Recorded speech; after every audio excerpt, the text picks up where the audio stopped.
Integrated Accessibility Standards Awareness. What does this mean for you? Agenda: Introduction and background, the Integrated Accessibility Standards Regulation and the Human Rights Code, general requirements, information and communications standards, employment standards, transportation standards, and public spaces standards. Did you know? In 2005, the Ontario government passed the Accessibility for Ontarians with Disabilities Act, or AODA, to make Ontario accessible by 2025. Background: Accessibility standards have been created as part of the AODA. These standards are rules that businesses and organizations in Ontario need to follow to identify, remove, and prevent barriers so that people with disabilities have more opportunities to participate in everyday life. The Accessibility Standard for Customer Service was the first standard to become law. The standards, information and communications, employment, transportation, and design of public spaces have been combined under one regulation called the Integrated Accessibility Standards Regulation. The Integrated Accessibility Standards Regulation. This regulation is now law, and the requirements currently in regulation are being phased in between 2011 and 2021. Who does this apply to? The Integrated Accessibility Standards Regulation applies to all Ontario organizations that provide goods, services, or facilities to the public, or to other organizations, and have at least one employee. Why accessibility? By 2031, over 6 million people in Ontario will be either living with a disability or be 55 years of age and over, accounting for 40% of all income. As boomers age, it is expected that they will drive society to meet their needs and demands. In our schools, every student, regardless of ability, should have equal access to their education and an equal chance for success. Accessibility benefits everyone. Human Rights Code. Organizations have current and ongoing obligations under the Ontario Human Rights Code respecting non-discrimination. The Integrated Accessibility Standards Regulation does not replace or affect existing legal obligations under the Ontario Human Rights Code and other laws in respect to accommodation of people with disabilities. The Ontario Human Rights Code and the Accessibility for Ontarians with Disabilities Act, or AODA, both deal with accessibility, but are two very different pieces of legislation.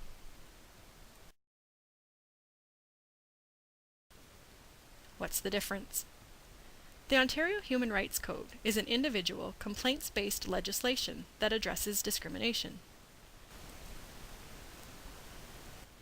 The Integrated Accessibility Standards Regulation, created under the Accessibility for Ontarians with Disabilities Act, applies to all organizations in Ontario and will increase accessibility for all. Organizations must comply with both pieces of legislation. General requirements of the Integrated Accessibility Standards Regulation. General requirements. The general requirements are those regulatory requirements that apply across all standards in this regulation. Those standards are 1. Information and communications, 2. Employment, 3. Transportation, and 4. Design of public spaces. General requirements include establishment of accessibility policies, multi-year accessibility plan, procuring or acquiring goods or services, self-service kiosks, and training. Establishment of accessibility policies. All organizations must establish policies on how they will meet their obligations under the Integrated Accessibility Standards Regulation. Organizations must make their statement of commitment publicly available and provide it in an accessible format on request. Compliance date, January 1st, 2013. Multi-year accessibility plan. Obligated organizations must develop a multi-year accessibility plan outlining their strategies to prevent and remove barriers to accessibility. Once developed, organizations must maintain their accessibility plan every 5 years. Compliance date, January 1st, 2013. Procuring or acquiring goods or services. All designated organizations must incorporate accessibility criteria and features into their purchasing practices, unless it is not practicable to do so. This makes goods, services, and facilities more accessible to people with disabilities. Note: accessibility features include technical features, example software, and structural features, example physical design such as hardware or product specifications. Compliance date, January 1st, 2013. Self-service kiosks. All organizations that offer services and/or products through self-service kiosks must take steps to make them accessible on a go-forward basis to people with disabilities so they can be used independently and securely. Compliance date, January 1st, 2013. The Information and Communications Standard. What is it? The Information and Communications Standard outlines requirements for organizations to create, provide, and receive information and communications in ways that are accessible for people with disabilities. How can these standards help? For example, it will help people with vision loss access more websites using their screen readers, expand large print and digital collections in public libraries, and provide students with course information and learning materials in accessible formats. Regulatory requirements.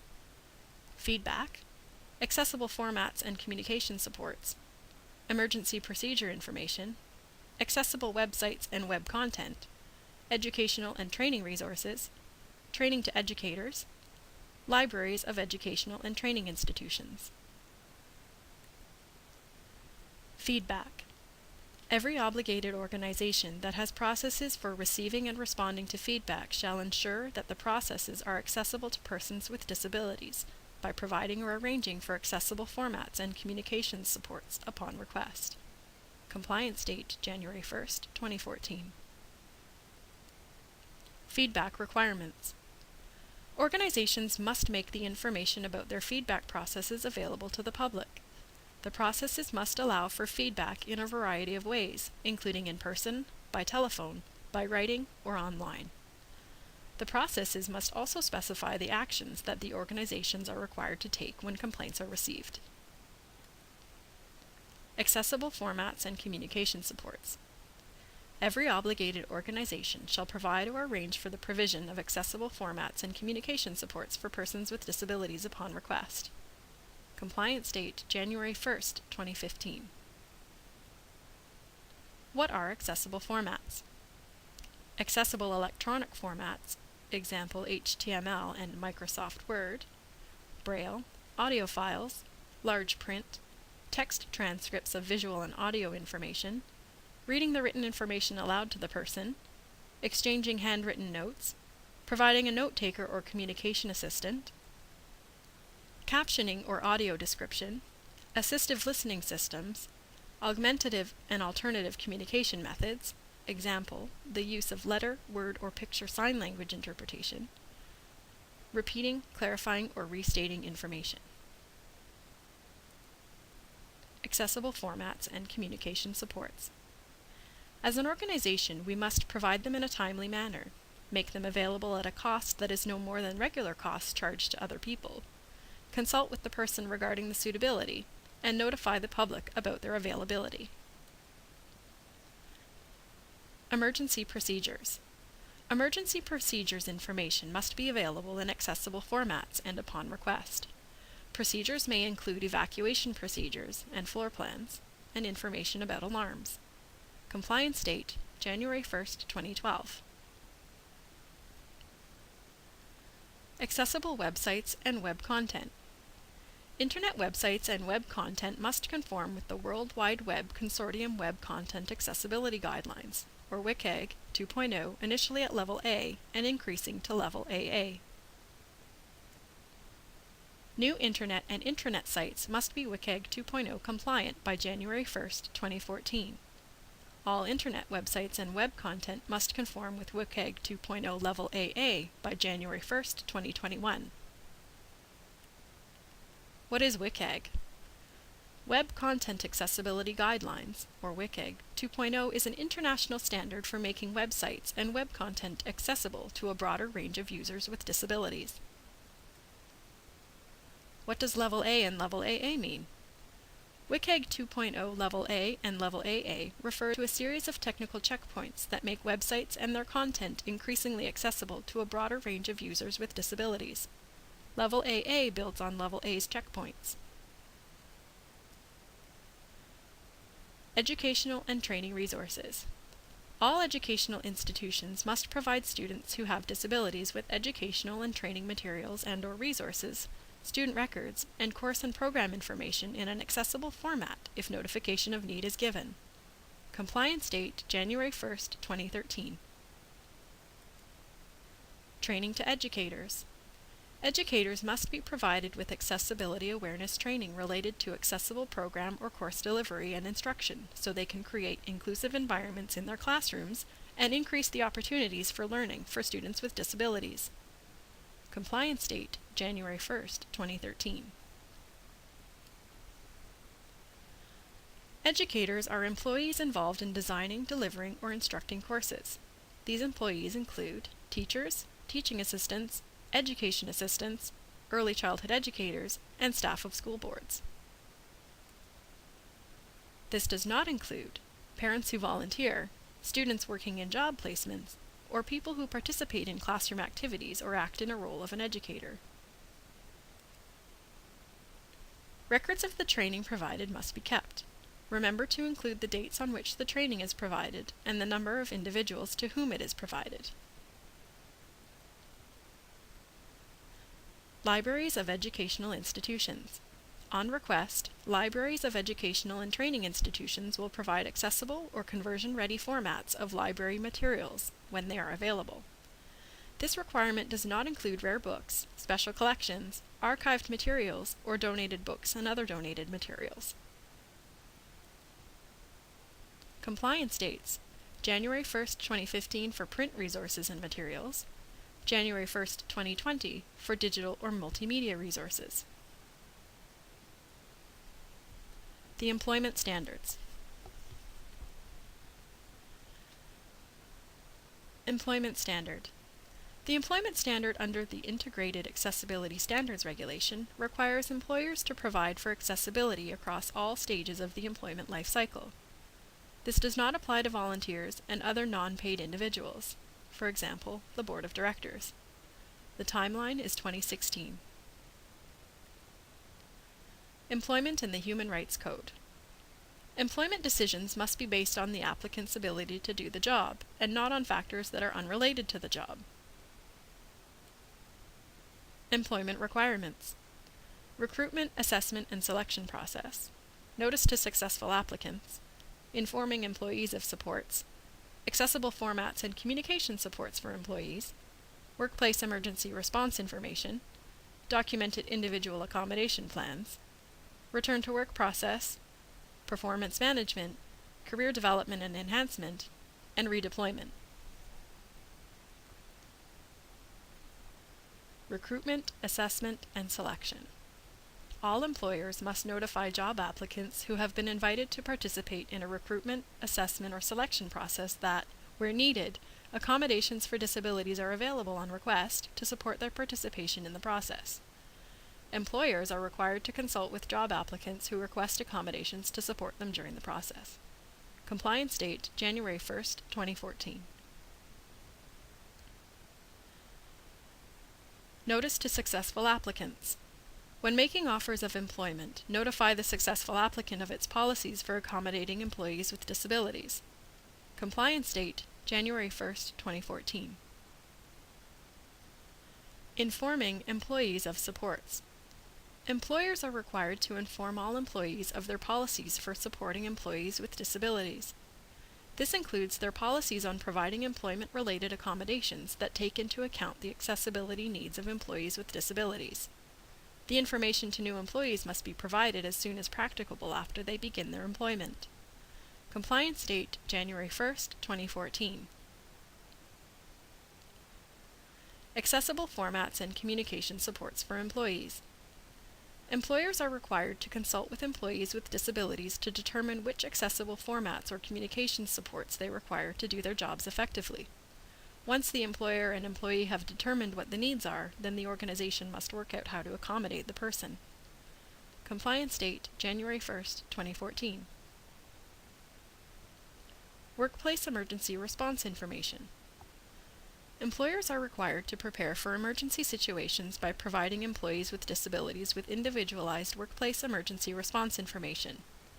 This will help employees with disabilities and the employers that they work for to prepare for a range of potential emergencies, such as fire, power outages, severe weather, natural disasters, and security incidents. Employers are not expected to provide individualized workplace emergency information for employees with disabilities of which they are unaware. Compliance date, January 1st, 2012.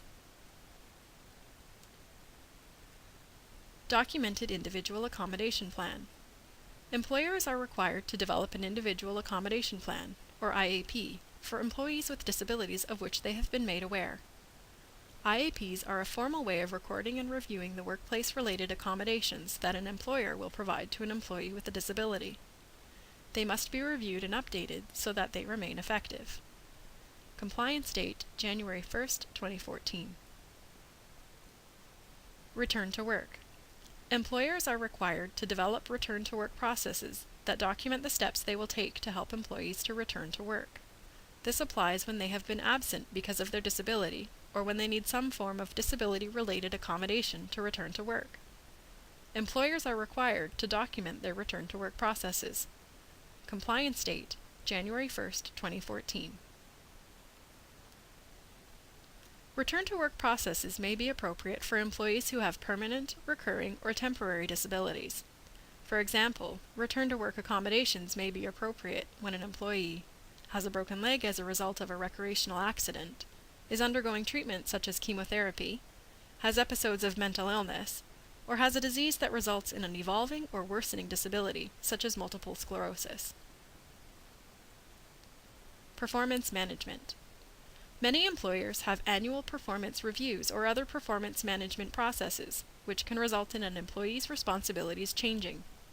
If an employee has a disability, the employer must revisit the employee's Individual Accommodation Plan, or IAP, to see if any adjustments are required. Documents related to performance management must be available in accessible formats. Compliance date, January 1st, 2014. Career development and enhancement. When employers provide career development and advancement opportunities to their employees, they must take into account the Individual Accommodation Plans, or IAPs, that are in place for their employees with disabilities. Compliance date, January 1st, 2014. When organizations redeploy employees, they must take into account the Individual Accommodation Plans, or IAPs, that are in place for their employees to accommodate them in their new jobs. For example, if an employee with a disability has a modified cubicle or special software on their computer, these accommodations may follow the employee to the new position, or are reassessed to determine if they still meet the employee's disability-related needs. Compliance date, January 1st, 2014. The Transportation Standards. Transportation Standards. School boards that provide transportation services to their students must provide integrated accessible school transportation services, or appropriate alternative accessible transportation services, for their students with disabilities. Integrated transportation means that all students, including students with disabilities, travel on the same school transportation. School boards are not required to provide integrated accessible transportation if, in the opinion of the board, integrated accessible transportation services are not possible or not the best option for a student with a disability because of the nature of the disability or safety concerns. The Public Spaces Standard.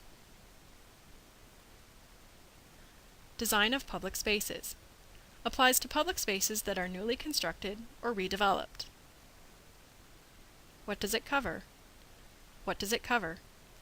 Recreational trails and beach access routes, outdoor public eating spaces, outdoor play spaces, outdoor paths of travel, accessible parking, service-related elements, example service counters. Additional resources.